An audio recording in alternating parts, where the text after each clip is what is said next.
Hello friends, in this video I will show you how to fix and resolve Excel file is not opening.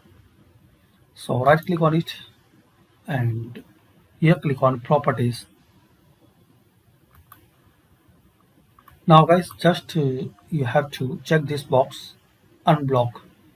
This file came from another computer and might be blocked to help protect this computer. So if you will see this security warning, so check this box, unblock, then click on apply, then click on OK.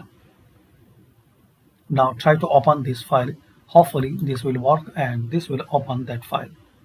So thanks for watching and please share, like and subscribe this channel for more useful videos.